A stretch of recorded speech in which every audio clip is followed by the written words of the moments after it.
وننزل من القرآن ما هو شفاء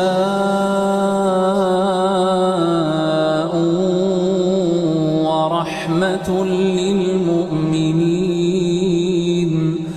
ولا يزيد الظالمين إلا خسارا. وإذا أنعمنا على الإنسان أعرض ونأى بجانبه وإذا مسه الشر كان يئوسا.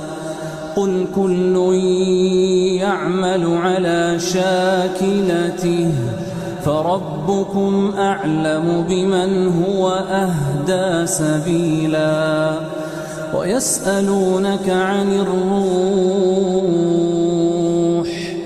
قل الروح من أمر ربي وما أوتيتم